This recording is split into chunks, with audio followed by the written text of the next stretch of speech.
Mount Fuji is the universal emblem of Japan. Its iconically perfect shape has inspired major artists. The prints portray the emotions of the people at the time. Mount Fuji is always subtly in the background, even if something else is being depicted. The Japanese see it as the climb of a lifetime, a true rite of passage.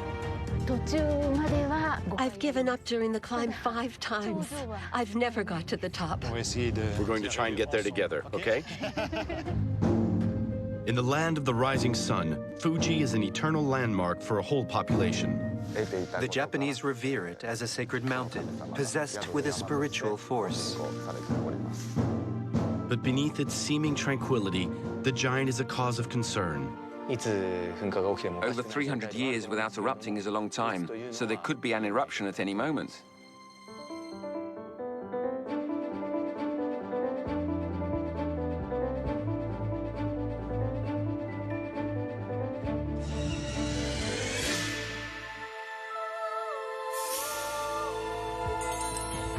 For more than 15 years, I've been traveling to active volcanoes around the globe to meet the people who live closest to them.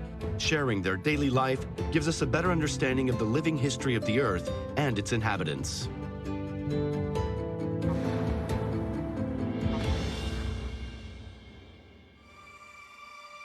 Situated in the heart of Japan, about 100 kilometers from Tokyo, Mount Fuji is the highest volcano in the Japanese archipelago at 3,776 meters.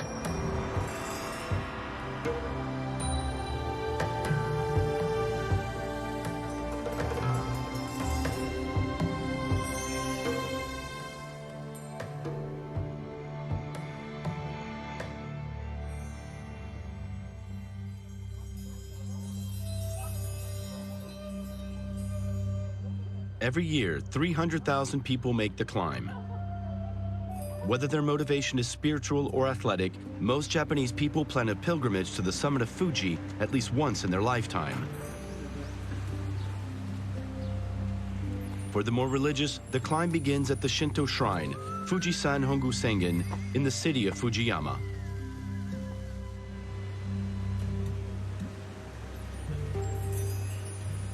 It was built here around 1,000 years ago, during an intense period of volcanic activity, in order to appease the kami, the deities of the mountain.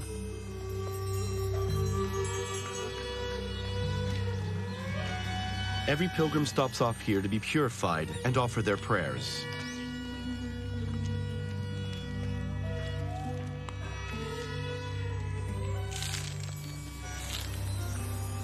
I'm met by Akihiko, one of the priests of the community.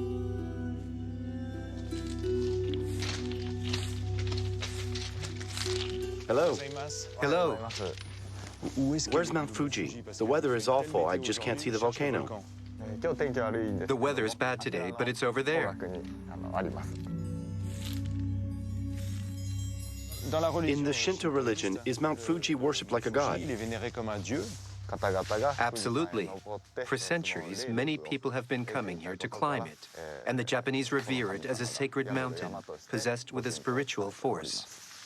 So, you could say that this shrine is the gateway for exploring and climbing Mount Fuji.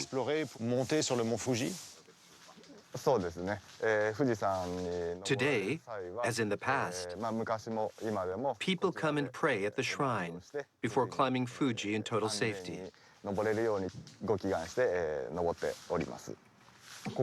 The shrine has helped to quell the anger of the volcano since its last eruption 300 years ago.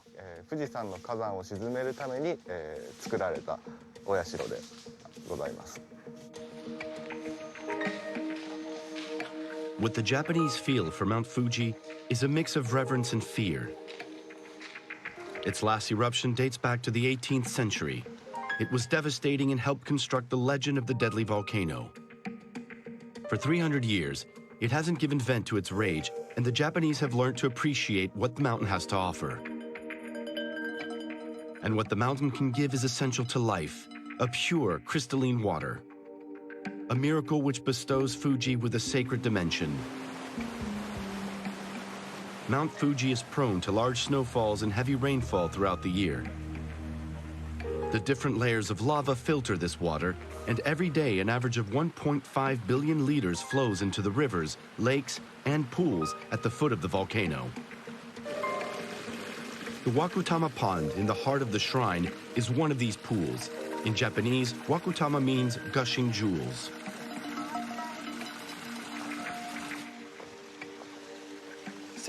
Is this water sacred for pilgrims?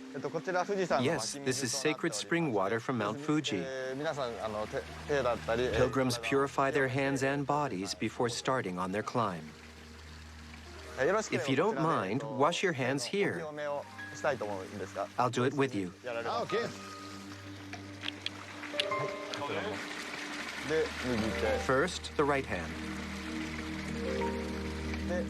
Then the left.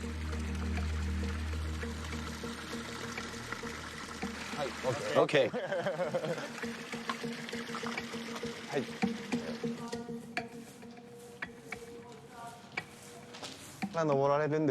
Since you're here for the pilgrimage, you're allowed to take part in the ritual. Let's go together. I'll follow you. To help me understand the devotion of the Japanese for Mount Fuji, I'm going to climb the volcano with Tomomi. Together we take part in the ritual blessing of pilgrims.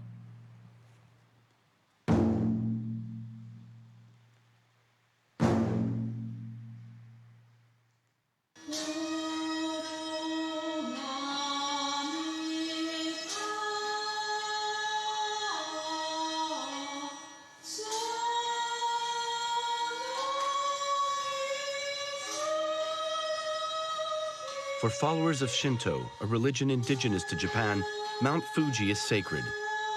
Climbing it is one way of honoring the goddess Sengen-sama, who prevents the volcano from erupting.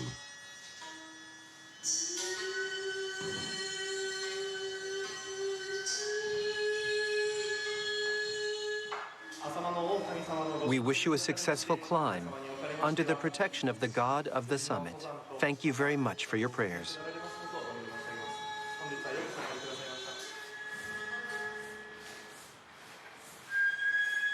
We're handed a branch from a sacred tree, the Cleyera japonica, the symbol of immortality.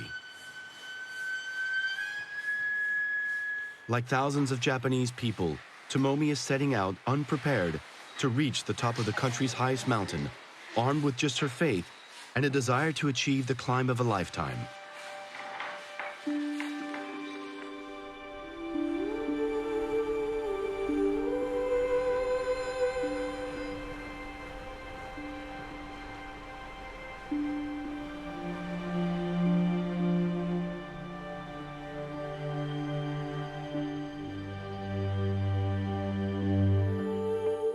There's a long upward climb in store.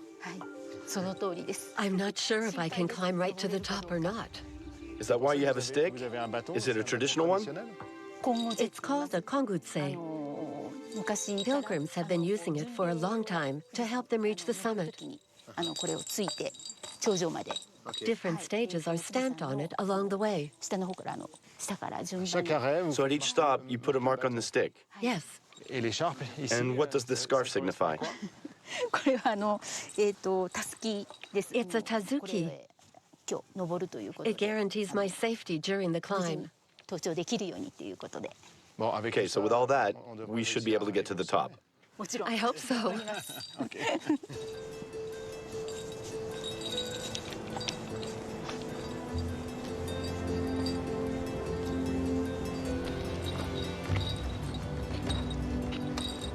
Tomomi and I set out, just like most pilgrims, from the 5th of 10 stations, which are spread out right up to the summit. We have 5 hours of walking ahead of us before reaching the refuge, where we'll spend the night.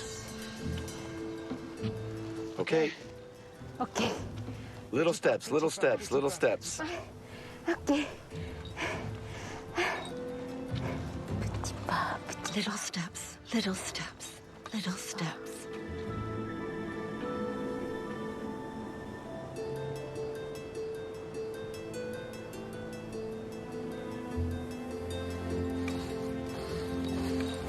Because of bad weather, the route is only open during a limited season, lasting around 10 weeks in the summer. But even during this short window, the weather can be unpredictable, as it is today. And that's why Fuji has a reputation of being a mountain that you can't get the better of. The sixth station. The first stage. Not too tired? Oh, yes, I am. I've had enough.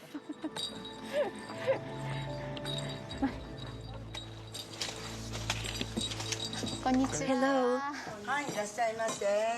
I've come for the stamp.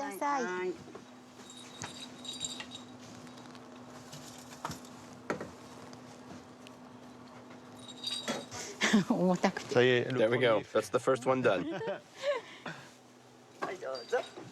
Thank you. It's very pretty. Goodbye. A lot of people try to climb to the top, but not many succeed. Yes, a lot of people give up and go back down. Is this your first time? I've given up during the climb 5 times. I've never made it to the top. This time we're going to try and get there together, okay? Come on. Little steps. Little steps.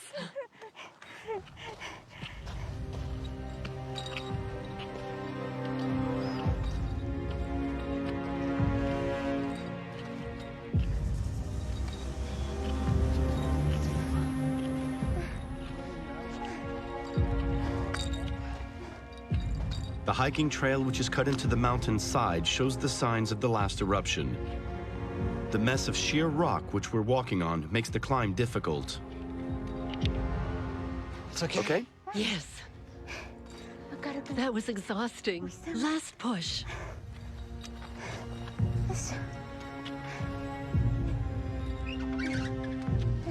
We arrive at last at the refuge at an altitude of 3,460 meters. We'll spend a short night here before setting out again. I let Tomomi rest while I go and check out the area where the 1707 eruption took place.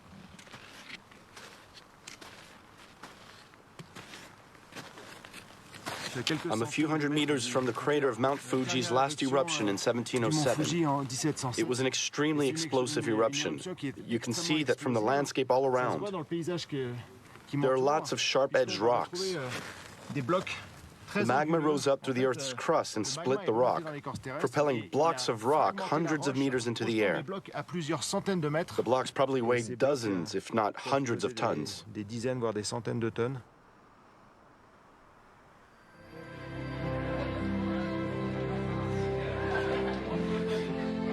I join up with Tomomi again at the refuge, along with other hikers, who are also making the climb in 2 stages.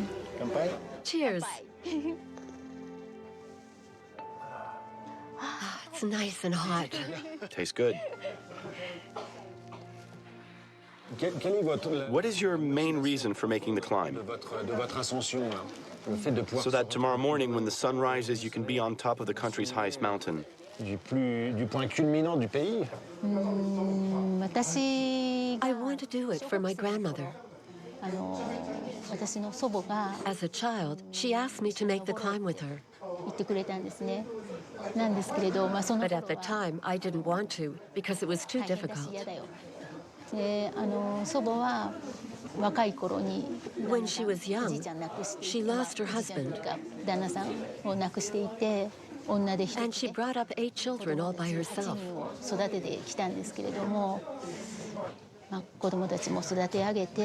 She wanted to bring them up and have a good life. So I think she wanted to climb Mount Fuji as a way of showing her gratitude. So do you think that living at the foot of Mount Fuji makes you feel that the volcano is part of your family?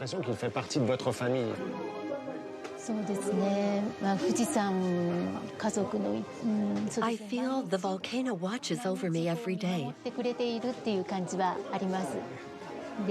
And when I think of my family, who live a long way from me, I feel attached to them through Mount Fuji, which watches over them too.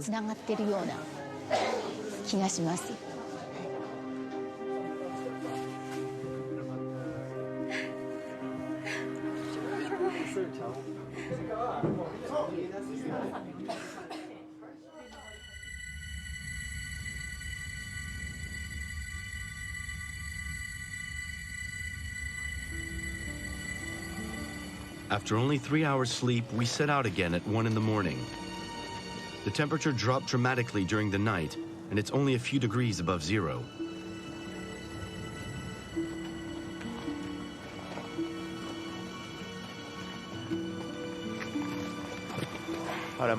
What a magical climb to the top. We're walking through banks of fog using our headlamps. All these other people on the climb. We've no idea where we're going. We're just following the flow. How are you doing?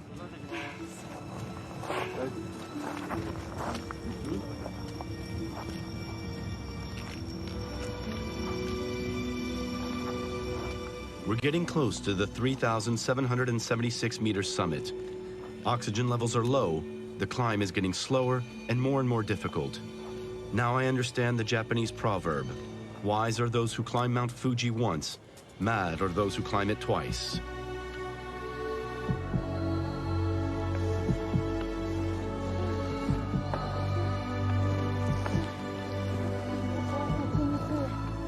This is a torii, a symbol of the separation of the physical world from the spiritual one, and it marks the end of the pilgrimage.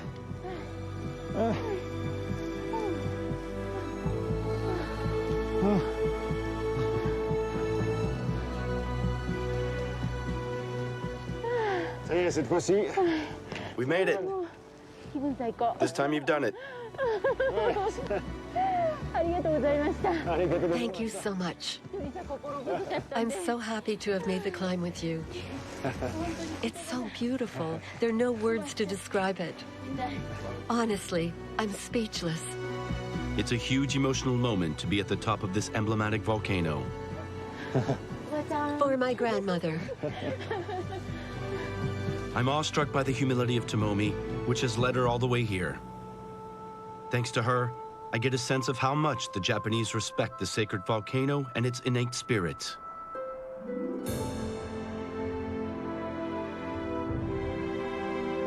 The special devotion to this unique volcano makes it almost easy to forget that it's still active and has had a history of eruptions. Even though it's been dormant since the 18th century, it still poses a risk to the 38 million inhabitants of the Tokyo region. Mount Fuji is one of the most monitored volcanoes in the world. Since the earthquake of 2011, which brought about the Fukushima disaster, Fuji is in a critical state, according to specialists. At the Mount Fuji Research Institute at the foot of the volcano, a whole range of studies are carried out. This is where volcanologist Yosuke Aoki works. He examines the links between the large earthquake which the archipelago regularly experiences and the risk that Fuji might become active again. If there's an earthquake as massive as the one that caused the notorious tsunami of 2011, could it modify or shift the fault lines under the volcano? And is it fair to say, then, that the magma would rise more easily to the surface? When an earthquake of such magnitude occurs, the surrounding volcanoes can start erupting. In 1707, for example, after an 8.5 magnitude earthquake took place near to Fuji, an eruption followed 49 days later. That's why, when the massive Fukushima earthquake happened, we were very worried that Mount Fuji would erupt. Fortunately, it didn't happen. But 4 days later, there was a 6 magnitude earthquake not far away.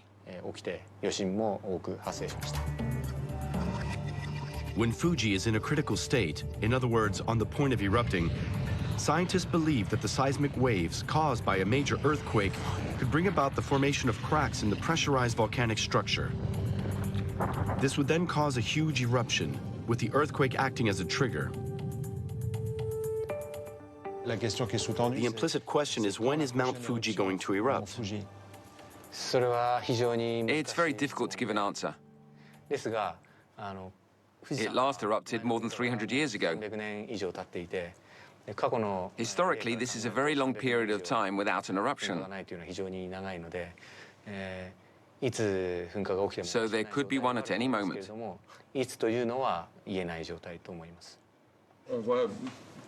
There are hundreds of people who come to climb the mountain. Do you think they all realize that they're climbing an active volcano? おそらく、富士山が I think most people know that Fuji is an active 多くの人 volcano. が知っているとは思います。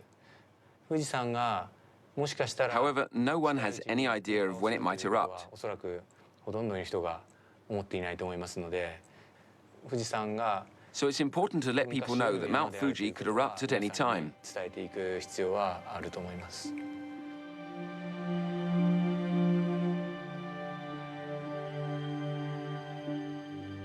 Away from this alarming prospect, the Japanese live in harmony with Mount Fuji. Its majestic cone is perfectly symmetrical, and it's the ultimate iconic volcano, a primary emblem of Japan.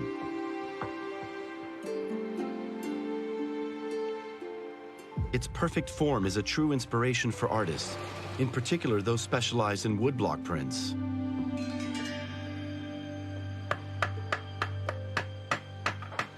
Less than 100 kilometers from the volcano, in a little back street of Old Tokyo, is a printmaker, Motoharu Asaka. He has devoted his life to his art and is one of the rare engravers authorized to reproduce national artworks such as those of the famous 18th century painter, Hokusai.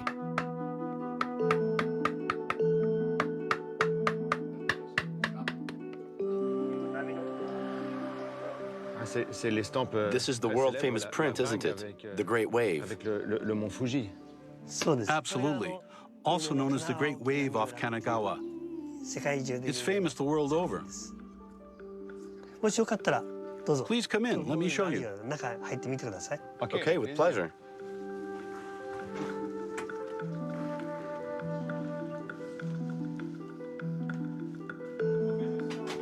Around 1830, Hokusai, whose work influenced Gauguin, Van Gogh, and Monet, applied himself to Mount Fuji with religious fervor.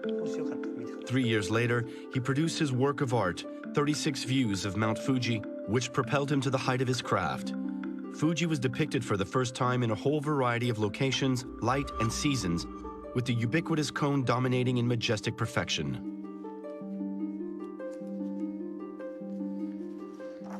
Here we can glimpse Mount Fuji from the center of Tokyo.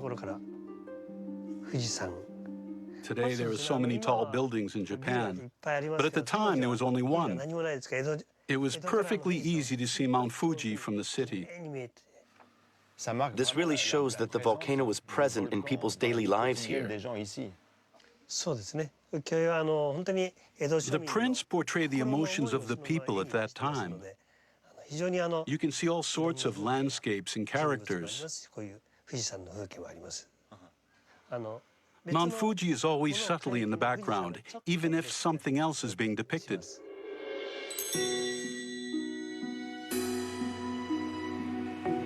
Le Fuji noir. A Fuji in black. It's really striking. Do you think it's the perfect cone shape of Mount Fuji which inspires artists to make their prints? Actually, Mount Fuji has a more elongated shape, but artists have always depicted it as a beautifully shaped mountain. And it is one of Japan's most beautiful mountains. Artists imagine its shape differently. Each of them bring out its beauty in their own way. Some artists interpret Mount Fuji's form as an elevation towards the gods. In Japan, it's the mountain closest to the sky. So you're right, there is perhaps a form of glorification in the paintings.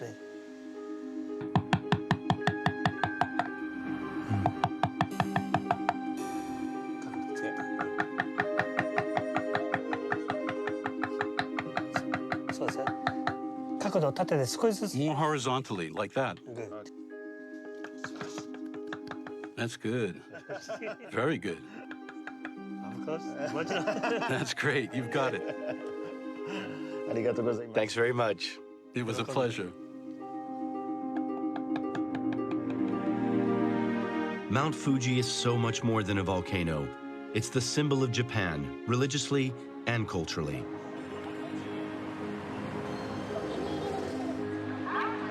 Despite the risks, the Japanese live in harmony with this giant. It's the perfect illustration of the Japanese mindset, which is forever conscious of the impermanence of the world, in its beauty, but also in its potential for violence and destruction.